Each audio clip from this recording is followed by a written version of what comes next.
Good morning class 10th। आज हम इसके सेकंड स्टेंजा के बारे में बात कर रहे हैं। पोइम है हमारी द लोटस। कौन सी है? The lotus, the most beautiful and admired flower in the universe. It is the most aspired flower and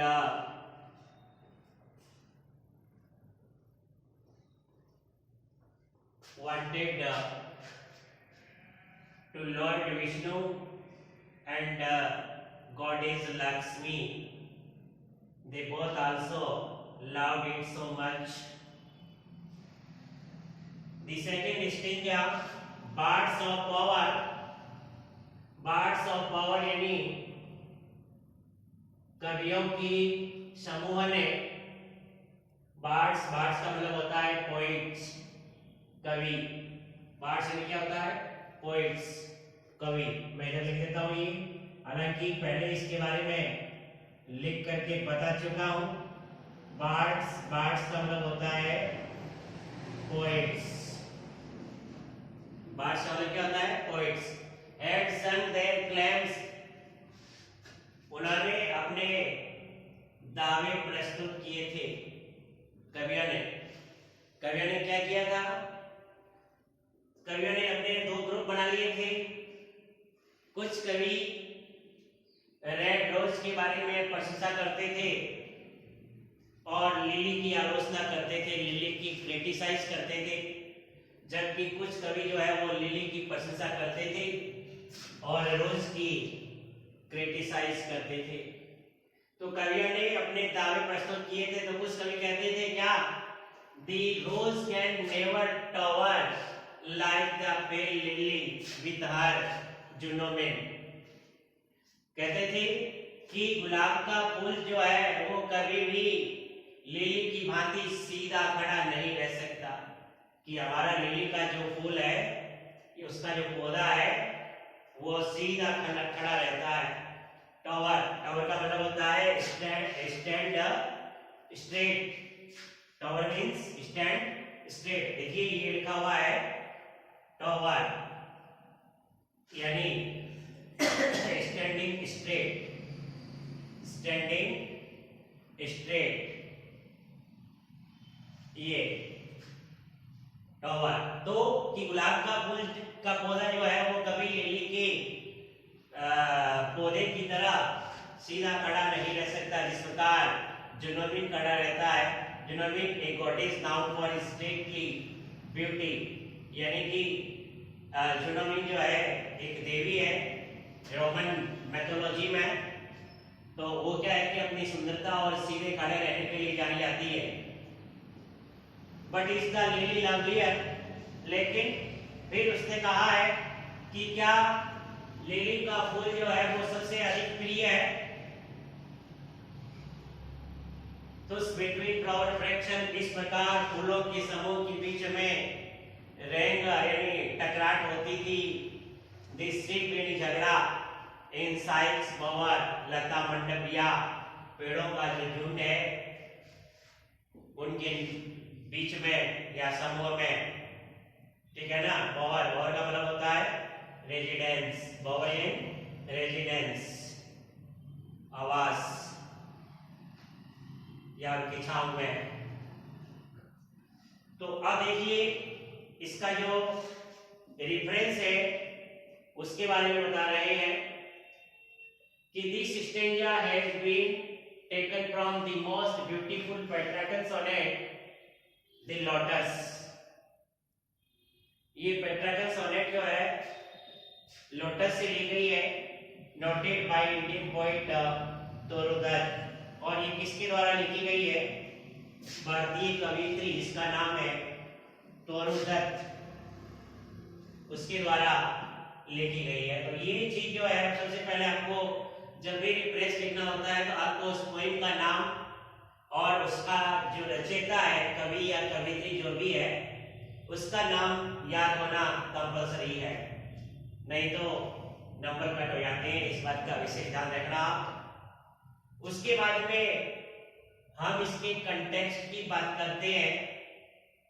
अब इसका कंटेक्स्ट क्या है?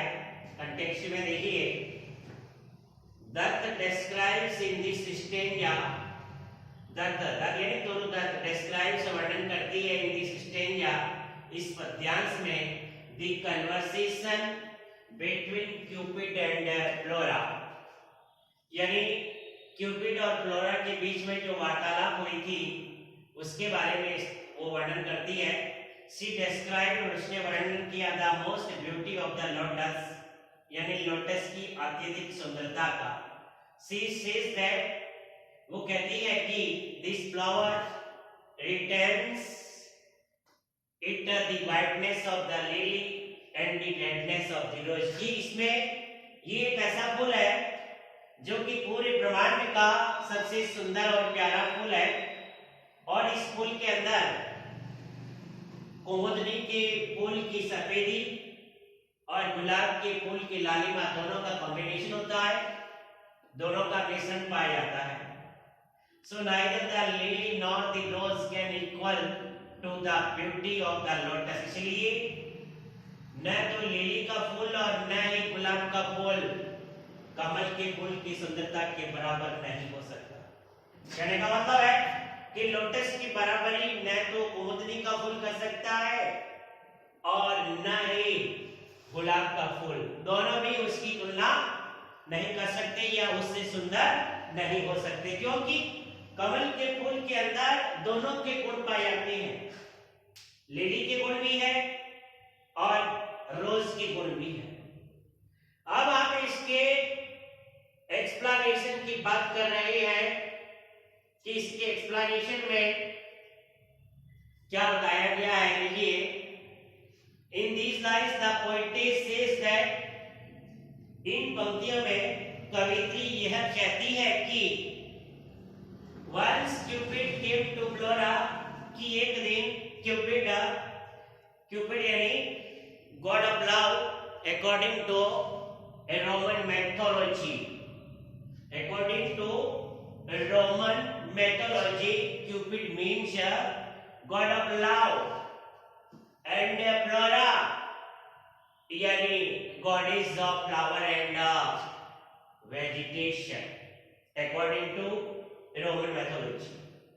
तो क्यूपिड केम टू फ्लोरा, यानी कि प्यार का देवता जो है वो फूलों और वनस्पति की देवी के पास आया, आस्किंग ए फ्लावर, और उससे एक फूल मांगता है, that would be the most beautiful and admired flower in the universe, यानी कैसा फूल जो कि अत्यधिक सुंदर और प्रशंसनीय फूल हो इन द यूनिवर्स, ब्रह्मांड का। Now there were two flowers which aspired for this place of honor, लेकिन अब वहां दो ऐसे फूल थे which aspired, जो महत्वाकांक्षा रखते थे, for this place of honor, इस सम्मान के स्थान के लिए। aspired का मतलब होता है महत्वाकांक्षा, aspire का मतलब क्या होता है? महत्वाकांक्षा। अब वो कौन से फूल थे जो कि इस सम्मान की महत्वाकांक्षा रखते थे, आकांक्षा रखते थे? They were the rose and the lily, और वो फूल थे गुलाब का फूल और कुमुदनी का फूल। Great poets had been singing in their praise, महान कवि उनकी प्रशंसा में गा रहे थे। Some claimed, कुछ कवियों ने दावा किया था, the place of honor for the lily, कि यह सम्मान का स्थान जो है वो कुमुदनी का फूल को प्राप्त होना चाहिए, कि कुमुदनी के फूल के बराबर कोई फूल सुंदर नहीं है। They said that, वो कहते थे कि the rose could never grow like lily, कि गुलाब का फूल लिली की भांति कभी बड़ा नहीं हो सकता। Moreover, उससे भी अधिक, the lily had the appearance of Jupiter's wife, कि लिली का जो हुलिया है वो जुपिटर की पत्नी की भांति है, जुनो। जुनो में यानी Roman Devi, but other group of poets, लेकिन कवियों के अन्य दल ने फेवर्ड द रोज, गुलाब के फूल का पक्ष लिया था। They said, उन्होंने कहा था, the lily is not lovelier than the rose, कि लिली का फूल जो है वो गुलाब के फूल से अधिक सुंदर नहीं है।